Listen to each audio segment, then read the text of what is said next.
Ladies and gents, boys and girls, the windup is back as SEC play officially begins on the diamond. And I have a mustache, so there's that. Harrison, what's going on, man? Appreciate you taking the time. It's a pleasure. Of course, we took last weekend off, a hiatus, if you will. Final weekend of non-con play. Wasn't a ton to discuss or go over. Really was more of a tune-up weekend for the SEC's best. But now the season, it feels like the real season begins. The men begin to separate themselves from the boys. My friend, we finally made it. Chris, we're so excited. SEC baseball here. You know, you and I are huge fans. Obviously, the best conference in baseball, we believe for sure. I mean, I think the national titles in the past 10 years kind of prove it. I think 6 or 7 of the last 10. So the numbers talk for themselves. But it's an exciting weekend, and I don't know how I'm kind of indecisive on the stash so far. So I'll let you know later in the show. You know, it was an itch I needed to scratch, Harrison, but I'm here to tell everyone that I'm confident in saying it's not going to be a forever thing. I'm definitely more of a beard guy. I don't know. It was just something I was like, I Little feel like mustache stashes. March. Something like Little that. March I feel stashness. like stashes are in a little bit, and I was like, I kind of want to see what it looked like. I don't hate it, but I'm definitely more of a beard guy. So just throwing that out there. I don't know if you're a Rooster. Don't get too Top Gun attached kind to of it. guy. Oh yeah, true. The Top Gun thing. Yeah, Maverick. Talk to me, Goose. Yep. No, it's Bust the something tower. where don't be getting too attached to it again. I think I'm gonna go back to the beard, but all is fun as SEC play begins. That being said, Harrison, let's go ahead and jump right into it again. We've got 7 series, like I mentioned. Finally, conference play does get going, and we're gonna start down there in Tuscaloosa as the Tennessee Volunteers take on the Alabama Crimson Tide. We were talking about this off air, Harrison, how it's a great rivalry on the gridiron with the third Saturday in October. We've even seen basketball heat up with Rick Barnes and Nate Oates teams going back and forth, and these are 2 top 10 programs and some great games on the hardwood. The rivalry on the baseball diamond, I'm curious the intensity of this weekend because, again, Tennessee and Bama folks hate each other. I mean, they hate each other. Now I wonder, with both teams and both programs being really good, right? Alabama ranked 14th in the country. Tennessee's a top 5 team right now. This is a huge series and a big way to get SEC play rolling. When you look at this series, what catches your eye first? Again, the battle between the Crimson Tide and the Volunteers down there in Tuscaloosa. Yeah, Chris, I'm really curious to see what Alabama and Tennessee fans think of the rivalry in baseball. I know it's not on the football field, it's not the gridiron, but I'm really curious. So Tennessee, Alabama fans, let us know what you're thinking. We're excited to hear about that. But on the diamond, I'm ecstatic for this weekend. I think it's gonna be a really, really competitive weekend. But I'm most looking forward to Friday night, Ben Hess versus AJ Causey on the mound. I think 2 studs on the mound, 2 elite pitchers, kind of is really going to set the tone for the weekend, more so on the mound than the bats. But I'm really stoked to watch that matchup. And this is the first SEC series for new head coach Rob Vaughn as well. And you mentioned that great matchup on Friday night. And again, it's going to be power arms. It's going to be big-time bats. I mean, you look at what Tennessee's doing offensively, man. They swept Illinois last weekend. Heck, they won the Saturday game 24-1. And, I mean, you just go down the list, man, of Billy Amick. Obviously, that's where you start. The way he's swinging it, Kavaris Tears, Blake Burke, Christian Moore, the list goes on and on and on. Tennessee's also hit a grand slam in each of the last 3 games, 4 of their last 7. I mean, again, we talk about these SEC teams sort of beating up and picking on the non-conference guys. But Tennessee, the way they're swinging it, as good as anybody in all of college baseball. And again, Bama, like we talked about, Harrison, a couple weeks ago, it just kind of feels like, for whatever reason, whether it's the Bama brand and great baseball, they're not sort of simultaneous yet, or this is just a team that's underrated or undervalued, whatever. They're just taking care of their business. They're just taking care of their business game after game after game. I know they lost a tough one to Southern Miss in the midweek, and you noted here that Southern Miss, that's a really good ball club, right? I mean, that's a tough midweek game. That's one of those typical classic midweek games where an SEC team can lose. Southern Miss is obviously playing that. I don't want to say it's their World Series, but I mean, it's a really big game for them. And not saying it's not a big game for Bama, but they're gearing up for SEC play. So I wouldn't put a lot of stock in that. But when you look at the weekend, and again, great offense too for Bama, Gage Miller, TJ McCants, Evan Slight.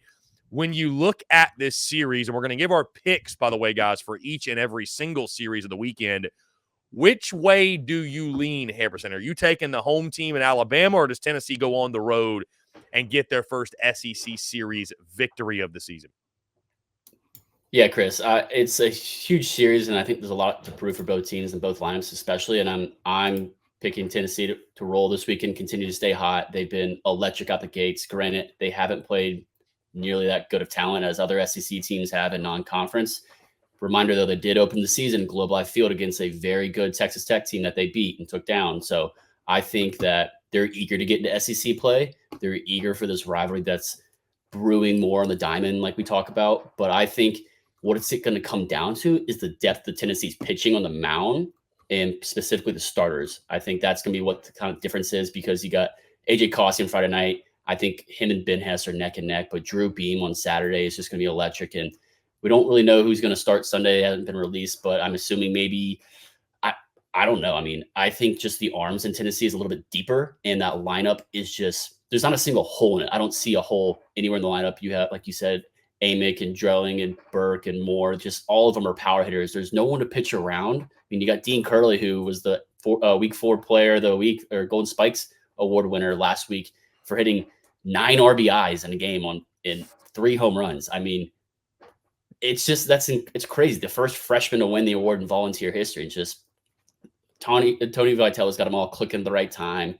I know, like we said, they're not playing a lot of good talent. They did play that early series in Globe Life, but I just don't see Alabama being able to stop this Tennessee lineup.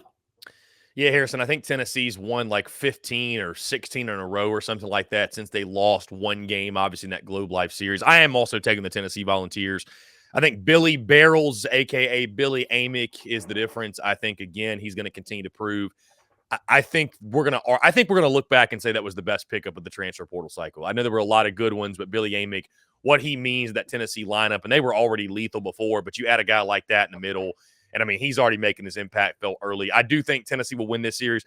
I don't think it's a sweep. I think it's a hard-fought series. Tennessee takes 2 of 3, goes on the road. Again, anytime you can go on the road and win a series, it's even that more impressive, right? I mean, Harrison, you talk to any great coach, they'll tell you, hey, when you go on the road, just don't get swept, right? Protect the home field and don't get swept. So when you can go on the road and win a series, and certainly when you can sweep, right? Because it's the sweeps one way or another that really alter your season, right? As long as you're winning 2 or 3 or losing 2 or 3, you're keeping your head above water, right? It's not going to kill you if you lose 2 or 3, but if you get swept, that's when you really get thrown off the rails, and it's going to take a lot to get back. So I do think Bama will fight, but I just think Tennessee's got more at the end of the day.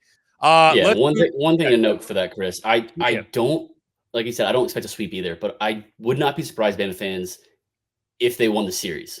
I think Friday's going to really set the tone, and if Bama comes out Friday and Ben Hess outpitches AJ Causey, I would not be surprised to see Alabama win the series just on a rubber match on Sunday. I definitely think it's going to be a rubber match, but I just trust the bats more of Tennessee. So, Harrison, let's move to Arkansas against Missouri. The Arkansas Razorbacks are rolling. I think there's no debate at this point, at least right now. The best pitching staff in the country resides in Fayetteville. I mean, what the rotation's doing with Hagen Smith, Brady Tigert, Mason Molina, Will McIntyre even. I mean, it's just incredible to watch them on a week-in, week-out basis, certainly on the weekends as well. I'm curious what the Sticks will do for Arkansas this weekend. It's got to be led by Kendall Diggs and Wahima Aloy. Also, Peyton Stovall returning. That is huge. He's one of their captains. He's one of their leaders. And then you look at Missouri, Harrison. Lost their series last weekend. I think, did they split that? Was it 4 games? They split the series, yeah. Okay, split a series. Either way, lost a pair of games to, get this, Purdue-Fort Wayne. Not Purdue, Purdue-Fort Wayne. Did beat Kansas in the midweek, though. Really impressive rivalry game win. This one feels really, really easy. I think Missouri, Harrison, is going to lose a lot of baseball games in SEC play. Like, I think this could be a 4-26 or 5-25 SEC team. Is there any chance at drama? Because I guess this series at Missouri, I believe. Is that right? I think this is is this at Arkansas? This is at Arkansas. Arkansas, yeah. Okay, it's at Arkansas. Okay, so Arkansas is hosting this one. I do apologize. Arkansas is hosting this one at Baum. Is there any remote possibility we have drama at Baum, or do you think Arkansas rolls this weekend? No, Chris, there's not a chance Missouri comes out and wins a single game. I believe in this series. You look at the starting pitching, and for Arkansas, we talked about it's the best in the SEC and probably the best in the country. I just, unless one of them absolutely implodes and gives them a lot of walks, a lot of free passes, which I don't see that happening based off Hagen Smith, Brady Tygart, Mason Molina's stat lines. I mean, they have these incredible 3-to-1 plus strikeout to walk ratios. So there's just no signs that that's going to happen. And just the so many question marks we have around the Missouri team, even though Arkansas's bats haven't been where we think they should be. We know they're not going to be, neck and neck with the pitching, but Peyton Stovall returning is a huge thing. He's one of their captains, and I think it's a big series for him to kind of continue to get back in the saddle, get back in the swing of things, pun intended. Last weekend, I mean, he played well last weekend. I like watching him, and he's just, I think, a little bit more reps, and he'll be right there leading that lineup. You got Kendall Diggs. I think he's a big bat in that lineup, but I just don't see a single way in a single game that they win. Missouri, that is. Harrison, we were talking about how last weekend was kind of the final tune-up for SEC play, non-conference series, et cetera. I could argue for Arkansas, this is another tune-up weekend. This is kind of like playing another non-conference series. And you know what? That may be overly disrespectful to Mizzou in a couple weeks, right? Maybe Mizzou's won some SEC games or series, and I'm like, hey, that was a really disrespectful thing to say. But based off what we've seen, I think it's spot on. So yeah. I agree with you. I think Arkansas is going to roll. I mean, I think the only way they lose a game is if they come out and are not focused. And they're thinking kind of the way we are, where they're just like, we can literally just roll our glove out there, roll our helmets out there, and we're going to beat this team's behind. And I don't think you can take anybody lightly, but Arkansas it should be a really, really fun weekend for the boys on the mound in Fayetteville. Yeah, and I don't see Dave Van Horn doing that. He's a vet, one of the best coaches in the SEC. I mean, it's not like you're playing, a midweek against Southern Miss right before the SEC plays. Like, that could be a track game at the Pete, Yeah, for sure. I think they'll be locked in. I think they'll be focused. I think Arkansas will take care of business in all three games. Let's move to Nashville. This is going to be a really fun one, Harrison. The Vanderbilt Commodores taking on the Auburn Tigers. That's 9th-ranked Vandy against 18th-ranked Auburn. Auburn comes in this one off of a series in which they won 2 of 3 against Austin Peay. That one went to a rubber game, by the way, and they won that Sunday game in emphatic fashion, 24-5. Also beat Troy in the midweek. Skylar Meade's club, a guy we're very familiar with, and Troy, a good team. That was a good win for Auburn. The Vanderbilt Commodores coming off a sweep over Illinois State, and they beat Indiana in the midweek, a pretty solid Indiana Hoosiers team. When you look at this one, Harrison, again, what jumps out to you? I think what makes this one so interesting is sort of the perception of both clubs. Auburn's one of those teams that now finds themselves in the top 25, right? They were not preseason ranked. I know we talk about Butch Thompson a lot and the way he proves people wrong. And then there's Vanderbilt, who got out of the gates, it felt like, Harrison, really, really slow. Then they went down to Houston and sort of exploded. They swept through that weekend and sort of woke everybody up and reminded folks like myself and others that Tim Corbin's threat is a legitimate threat in the SEC this year. So I think it's a pair of teams that, even while they're ranked where they are, I think both will come into this weekend with a chip on their shoulder and something to prove. Yeah, absolutely. And I think both clubs have a lot to prove, being in the rankings and being the first SEC weekend, setting the tone for their season in the FCC and the conference. There's a lot of good bats in this lineup on both sides. I know you weren't as high on Vanderbilt hitting coming into the season, the struggling they had at the gate. I mean, I think they put up a plethora of runs to kind of prove that at the juice box at Minute Maid. And I told you, don't ever doubt or sleep on Tim Corbin. He's one of the best coaches in the SEC in the country. His numbers prove it. His national championships prove it. And he's got the boys rolling hot into SEC play. Harrison, have you ever been to a game in Nashville? Have you been to a game at their place? I have been to Hawkins Field. So I admittedly have not. I want you to set the scene for me. I don't know if you went to an SEC game or what game it was. Set the scene for me and for the folks listening. For an SEC series, would you call this an intimidating environment? Intimidating? No. Unique? Yes. And by that fact is because you feel like you're underneath the football stadium, like the overhang, because of how close it is to it. It's a very smaller park, smaller stands, but you do feel like you're on top of it. It's similar to how, I don't know if you've been to Tennessee or not. I haven't, but I've seen a lot of pictures and videos from people. You feel like you're on top of the park. It's not like you're Arkansas and it's low sloping or like Founders Park like that. You feel really close to the action, which is really cool. The fans are really into it. It's no Swayze crazies in the outfield. It's nothing like that. But they do have a cool light show if you're into that. I know Marshall Thundering Herd is into that, with their players running around the bases in the dark. But it's not Founders Park. It's not, it's not. I can't remember what Arkansas's field is. It's not A&M. That's for sure. So, Harrison, you look at this series, and I know what you mean, by the way. I went to Lindsey Nelson 2 years ago, and it really feels like when you walk in there, it's like you're way up here and the field's like down below, which is a really interesting dynamic. But and hopefully going to get to Hawkins Field this year. But you look at this series, again, back to it, the Auburn Tigers, 7 of the 15 runs they gave to Austin, PA in Saturday's 15-6 loss.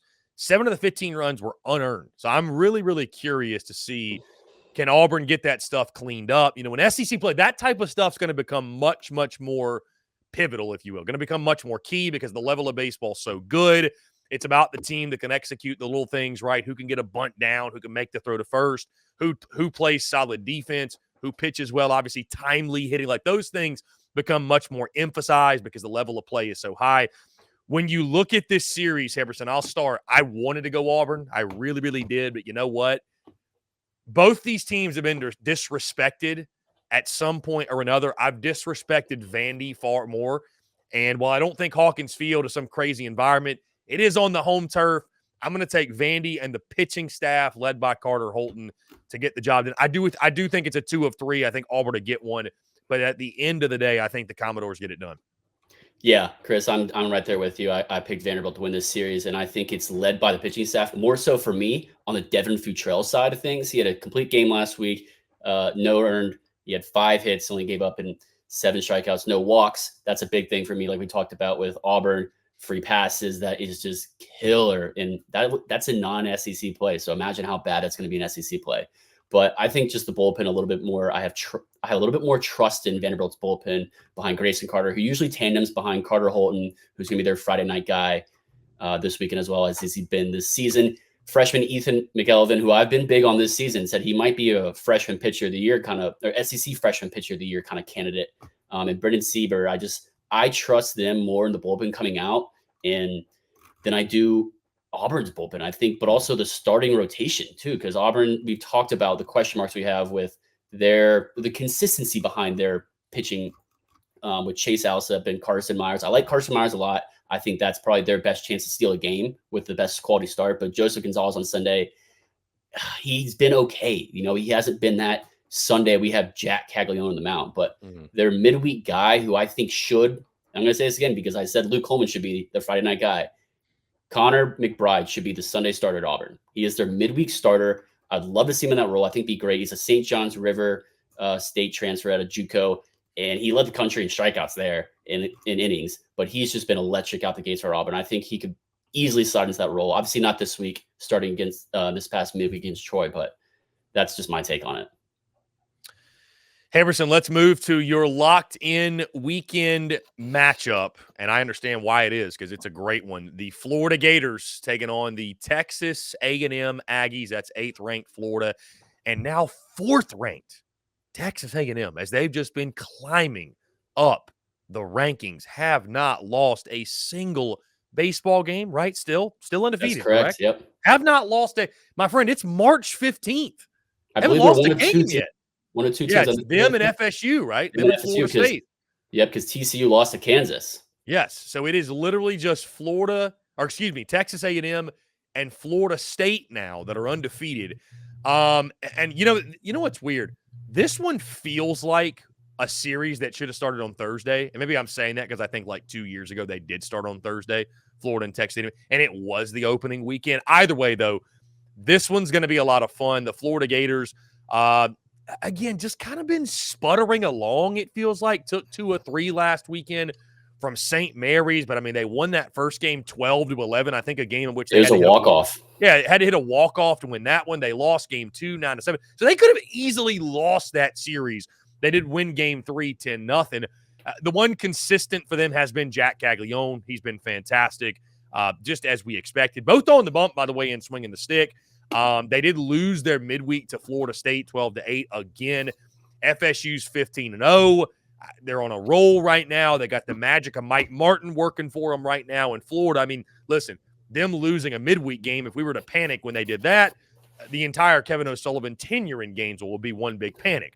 On the other side, Texas A&M has been absolutely fantastic. I mean, again, just across the board.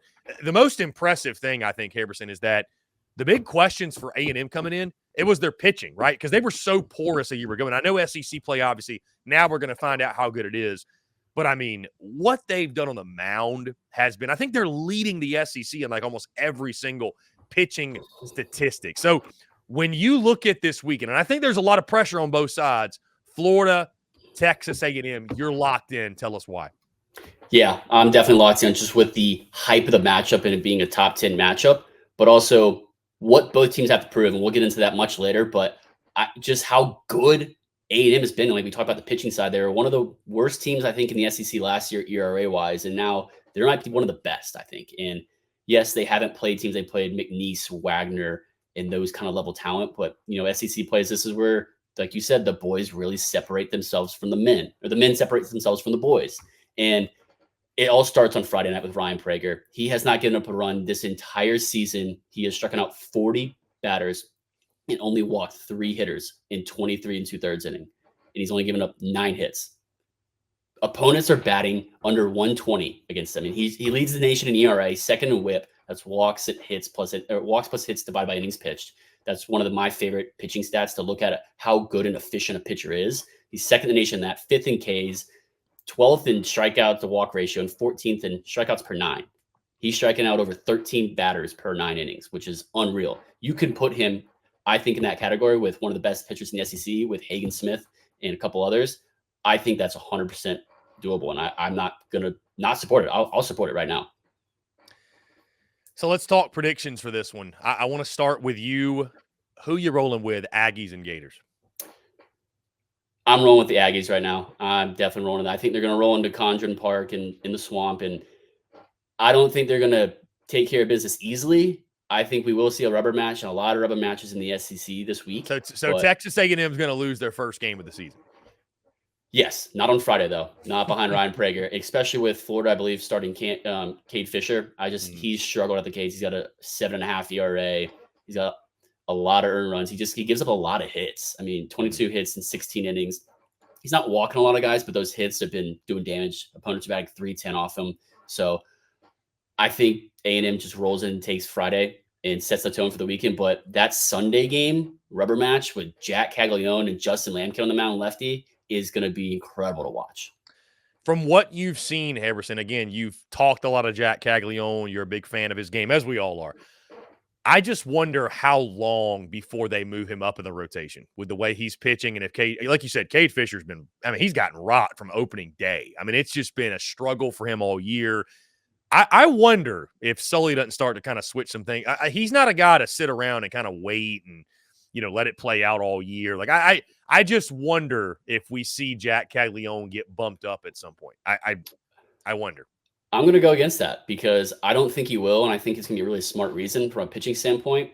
After you start, you go, let's say he's been going 4, 5, 6 innings, and he's been pitching incredible. Now, that was the one question mark we kind of had coming into the year is, will the pitching side take a next step for him? And he really has. I mean, he's only given up 3 earned runs in 15 innings. He's striking out 27, walking 8. He's really taken that next step. But after you start, you're exhausted. You're sore. And if you do have him start on a Friday or Saturday, you're not going to have him like 100% on the hitting side. I think you kind of save him that Sunday. You have, oh crap, we got to face Jack Caglione on Sunday.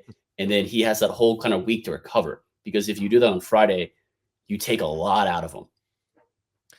Hamberson, on that note, I am going with the Florida Gators this weekend in a bit of an upset. I tell you this. It's a trap game. I could see that. It feels like too easy of a pick to take the undefeated. And I hate to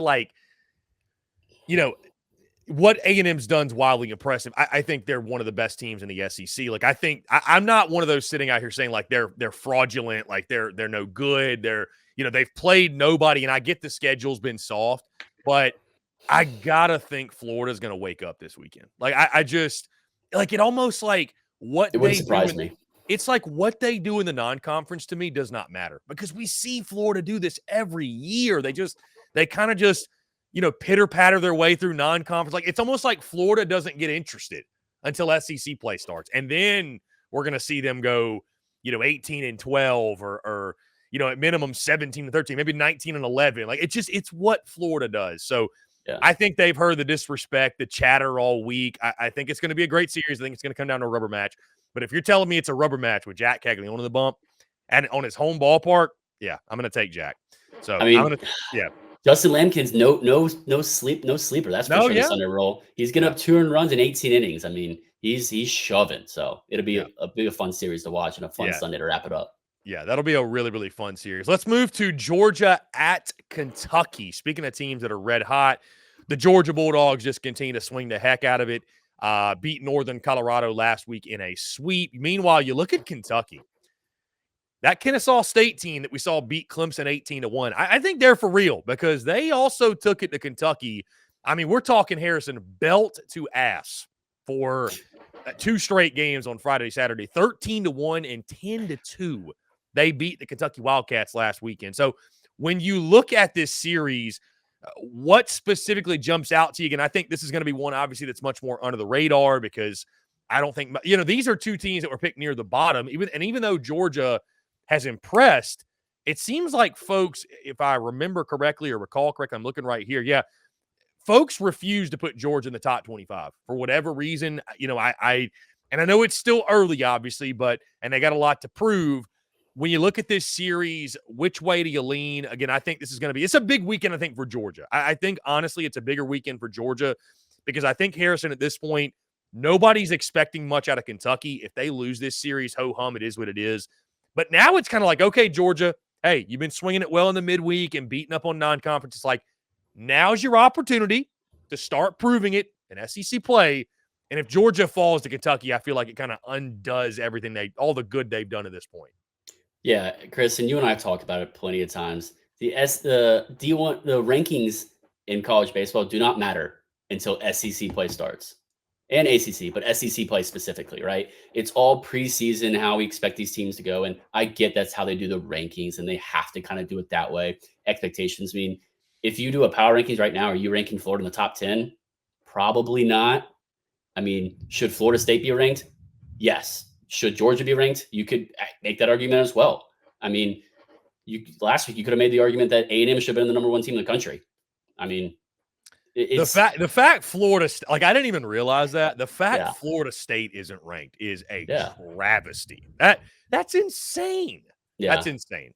Yeah. So, I mean, yes, Georgia has kind of that to prove, but our friends at 11.7 talk about all the time. Don't rank us. If they're Florida State or they're Georgia, don't rank us. Sleep on us all year. We don't care. If you're not with us, don't join during the season. So it doesn't really matter until SEC play starts, because it's a gauntlet. We've talked about it. And I think both teams have a lot to prove, Chris, and Georgia more so than Kentucky, just because the expectations coming this season. But I think when we come to May, we're going to look back at this series, and it's going to be an important series. Who won this RPI wise and for, seeding possibly. So Kentucky improved their schedule a ton this year. Nick Mangione talked to some folks that I know that he said, hey, who do we need to schedule non-conference? Who do we to increase our RPI? Because that kind of was what killed them, was it last year, I believe, or 2 years ago, and just maybe left them out of the tournament. And Harrison, if Kentucky's going to pull the upset this weekend, they got to slow down Charlie Condon, who has been just insane. Hottest hitter in baseball. Hitting 569, by the way, folks. 13 home runs. I mean, he has been 26 RBI. We haven't started conference play yet. So Charlie Condon has been incredible. So I'm assuming you're picking Georgia in this one, correct? Yeah. Yep. I'm picking Georgia, and it's led by Charlie Condon for sure. Yeah. I mean, go for it. Yeah. I was just going to say, I'm also picking Georgia. Where you guys are probably hearing that Harrison and I, great minds think alike. We're on the same page for a lot of these picks, but I just, it's one of those things, Harrison, too. I think when I say that, I think you and I both are kind of the belief that it's just non-conference doesn't mean everything, but there's just some teams that have shown a lot more, right? And Georgia has shown a lot more than Kentucky, but that's the beauty of SEC play, is that I fully expect the unexpected to happen. I expect us to be talking on Monday, having a very different conversation, saying, what the hell happened with X team? All you can hope is that it's not your team that we're talking about. So and Wes Johnson's really done a great job of leading this Georgia team in his first season in the reins, and his first his first SEC series as a head coach at Georgia. So it'll be Hmm. cool to watch that. Obviously, Charlie Connon's gonna lead the way. His slugging, folks, you need to hear this. His slugging is 1.292. That is higher than most of the country's batters' OPS. His slugging alone. So his OPS is almost 2, which is near perfect. Yeah, he's fighting for that Golden Spikes Award, no doubt. Got to be one of the early favorites. Let's go to Starkville. This is a series, Harrison, that 3 or 4 years ago would have been the headliner of the weekend. Now, because of the struggles by the Bulldogs, because of the struggles of Mississippi State, I think it's one that we kind of are like, oh, that's nice. That'll be fun. LSU comes to town. The second-ranked LSU Tigers, led by Tommy White, led by Hayden Travinsky, led by that great pitching staff with Luke Holman leading the way on Fridays.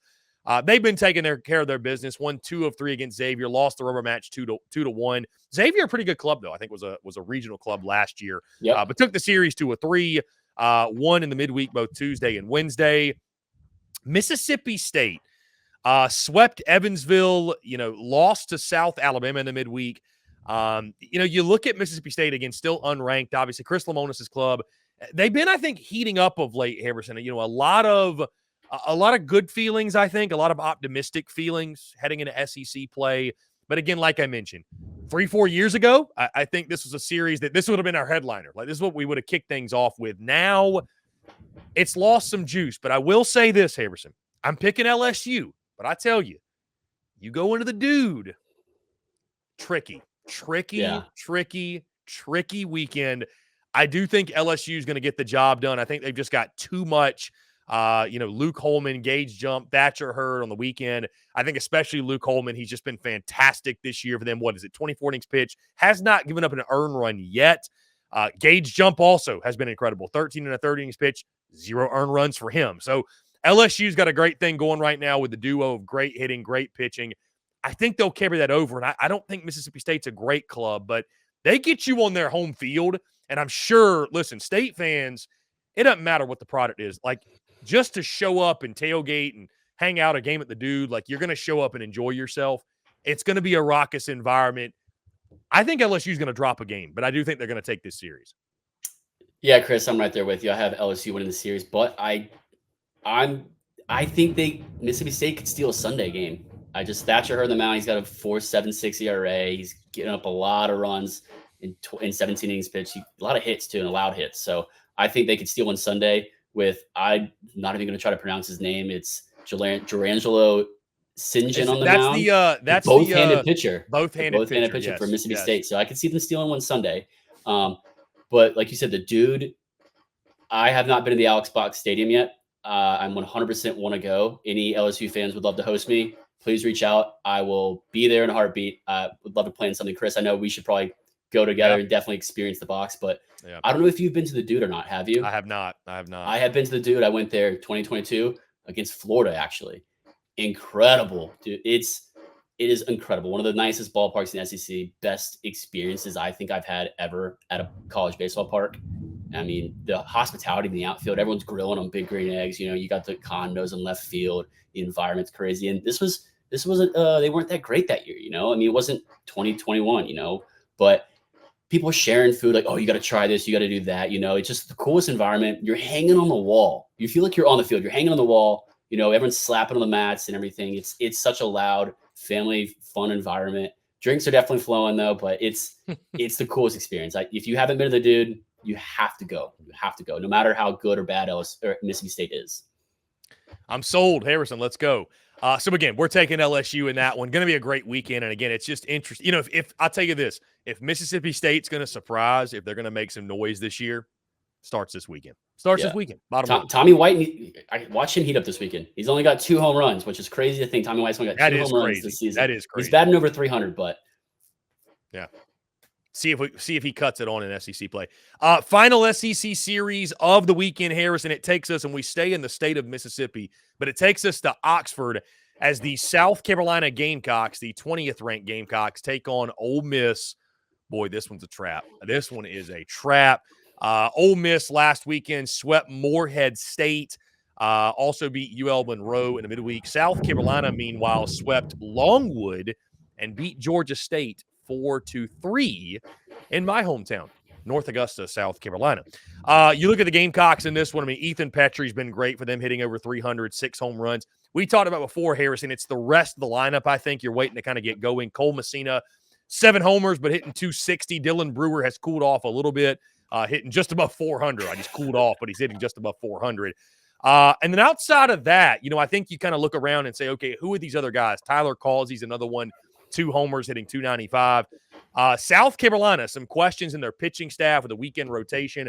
I believe they will go Eli Jones, Dylan SECU, and then be TBD on Sunday. I know Gamecock fans talking to folks, they're worried about what that Sunday role holds because Roman Kimball last weekend pitched against Longwood and did not look all that great. So that was supposed to be your Sunday guy. What direction will they go? We shall see. Also in the midweek, Ty Good's been pitching fairly well for them. Eddie Cooper, Chris Veach, of course, your closer. That's a guy you'd expect to see. But then Ole Miss as well. They're very similar, Harrison, to Mississippi State, where both these Mississippi schools had a lot to prove coming in. Both were picked at the bottom of the league. Jackson Ross leading the way offensively. Andrew Fisher, Ethan Liege as well. And then their rotation. A lot of TBDs across the SEC. There's some uncertainty with the Ole Miss rotation as well. We'd expect to see guys like Riley Maddox, Gunnar DeNoyes, Grayson Sanier, Braden Jones, Austin Simmons out of the bullpen. But you look at this series, Harrison. I'm going to deflect to you first, right, to make your prediction and your pick. This is a big one. I think this is a big one for both sides. You look at this on paper, it looks like, okay, South Carolina should take care of the business. But it's another raucous environment. You talked about the weather's going to be nice this weekend at Swayze. Beer showers are going to be happening. Tough place to play. Your thoughts on this series? And I think this is a question of, like, who do you trust more? But when you project this series, you predict it. Who you got? Yeah, Chris, it's definitely a trap game. I think it's similar to the Georgia-Kentucky series when we're going to look back in May and say this was an important series to win. I am rolling with the Ole Miss Rebels. I have a little bit more faith in them at the home turf. Like I said, Swayze's going to be bumping. Swayze crazy is going to be going crazy. And I don't know. Have you been to Swayze Field yet? I have not. I have been to a lot of SEC ballparks. I got a lot of traveling to do. I went to Swayze the day before. It was a Friday night. No, it was a Saturday day game. No, it was a Sunday. I went the day after Mississippi State. It was like right around graduation. So it wasn't as, loud and energetic as I would have liked it, but it was still an awesome environment. They behind home have this crazy cool, just crazy huge, like Coliseum-like stadium stands. Really cool environment, and the fans thrive in it, I believe. So playing on the road in the SEC, we talk about all the time, is how hard it is, and you try not to get swept. If you don't get swept, you win one on the road, you win the series at home, whether that's 2 or 3. So that's the big thing. And we talk about the holes at South Carolina and just the pitching staff. I think, like you said, both these teams are very similar, very similar. I think it's going to be a slugfest, and I think Ole Miss is heating up and going to outslug Gamecocks. And Harrison, here's the thing too, because I'm also rolling with Ole Miss, and certainly we've made a lot of friends this week in the Gamecock community. And what's kind of funny, by the way, on a brief side note, people freak out when I pick against South Carolina, but the funny part about it is they act like I wasn't objective and didn't just make my honest pick before SECU was a thing. There's many, many times I picked South Carolina, whether it was to lose a series or lose a basketball game or lose a football game or whatever it might be. So if I thought South Carolina was going to win, I'd just pick South Carolina.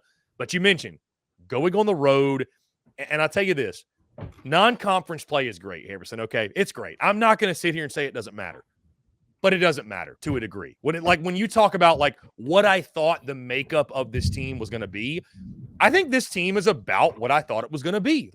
They've got here's the thing. South Carolina is going to go as far as Ethan Petrie takes them. I truly believe that. You look at last year when they were red hot, who was red hot? Ethan Petrie. When he went cold and they went cold, who was cold? Ethan Petrie. So if Ethan Petrie hits 4 home runs this weekend, South Carolina wins the series. Bottom line, if he hits no home runs, they will lose the series. I think it's literally that simple because the Gamecocks, they don't have the shutdown pitching that an Arkansas does, and they don't have 3 or 4 other sluggers outside of Petrie to carry the offense. They just don't. So, and I know this is a no-brainer thing because it's you need your best player to play well. But I think for South Carolina, it's even more emphasized.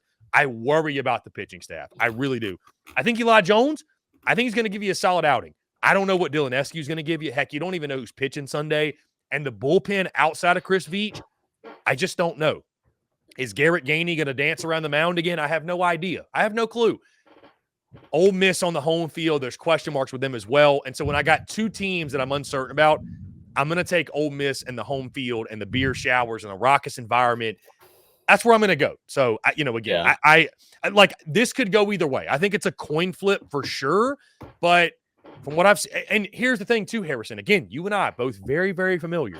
This feels, unfortunately, so on brand a Mark Kingston lineup where South Carolina guys, if you haven't been paying attention, they're hitting home runs, but they're striking out a shit ton. They're striking out so much. And this is against non-conference competition, Harrison. So again, you and I have witnessed this. We have seen this firsthand, right? What it looks like. So, Gamecocks, you got to prove it to me. There's something to prove here. Again, huge series for both teams. I will not be surprised if South Carolina goes in there and takes 2 or 3. I think either way, though, Harrison, we're talking about a rubber match situation.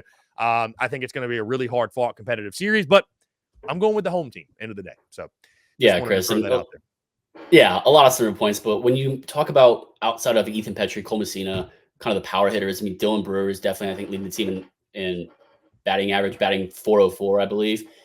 We talk about it like the struggles that Florida, I want to compare them to Florida real quick. And I think hear me out, it's a fair comparison. Two completely different teams, right? But their lineup with Jack Caglione, Ty Evans, Colby Shelton, Alabama transfer, by the way, who you could put up, he could be one of the best transfer portal guys with Cannon Peebles as well. You have Luke Heyman and Cade Curlin, all these studs that are huge power hitters. Florida's struggling, but they have all these guys that have proved it before and done it before and, have no reason not to. South Carolina, outside of Petrie, Messina, and then maybe a Kennedy Jones or Gavin Cassis, who here and there, it's just kind of a different person each game. You don't have that stacked deep lineup that can heat up at any time. I think that's a big thing, the difference between a Florida this year and a South Carolina.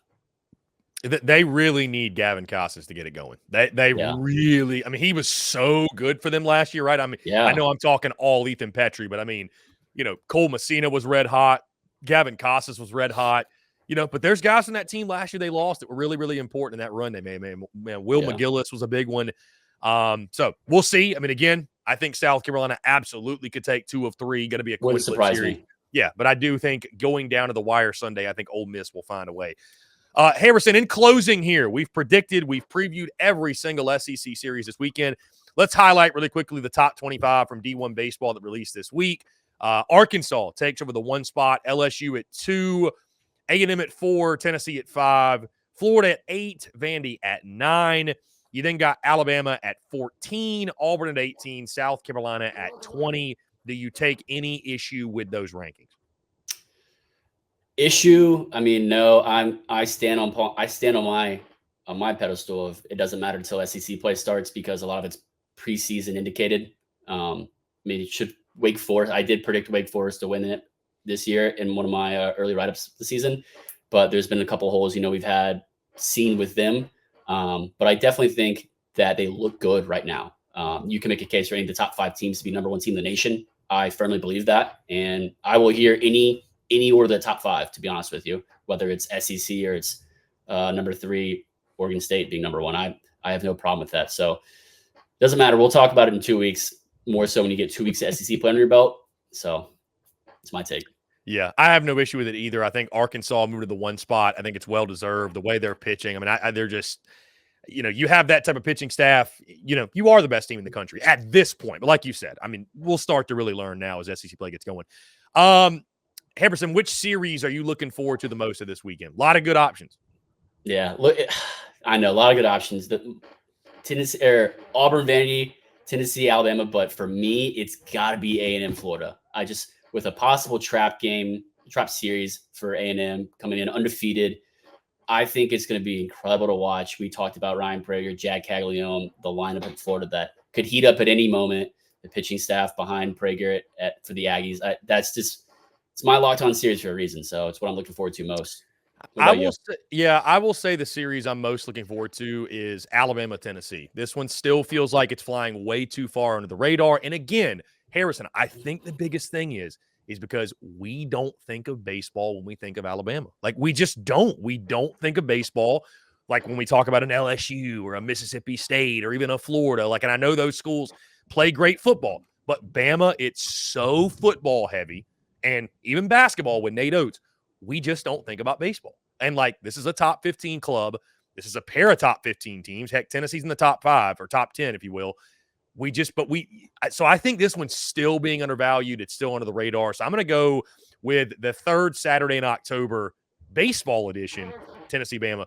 Harrison, who has the most to prove to this weekend? I'm going to start, and I'm going to go with Alabama. I am, because I think, again, Rob Vaughn's club, yes, they're in the top 15. I still feel like they're underrated, undervalued. And I'm even talking to myself, Harrison. I look at Bama, and I'm like, okay, football school Bama is playing some good baseball in the non-conference. We'll see what happens when, you know what I'm saying? Like, that's my attitude and mindset. I tell you this, Bama goes out there and takes 2 or 3 or, God forbid, sweeps, people are going to wake up. They're going to wake up really quickly. So I think Bama, I think they've got a lot to prove. This is Rob Vaughn's first SEC series. So I'm going to go with the Alabama Crimson Tide.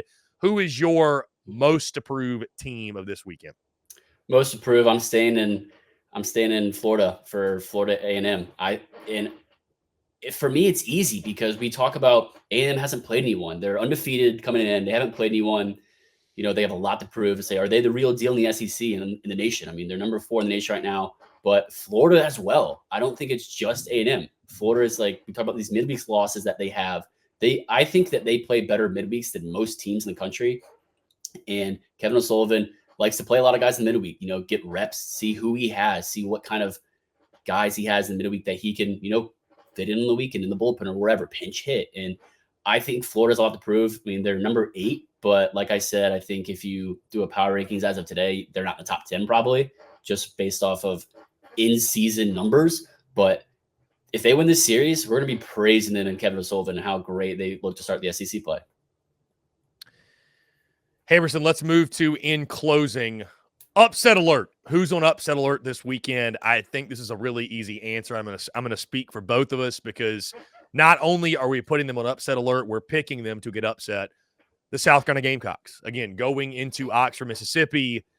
Ole Miss, a team that you look on paper, and I'm seeing a lot of people on social media, specifically South Carolina fans, say this should be an easy weekend. This should be a sweep. Not so fast, my friend, as the great Lee Corso would say. You and I both are saying that South Carolina, big time upset alert here.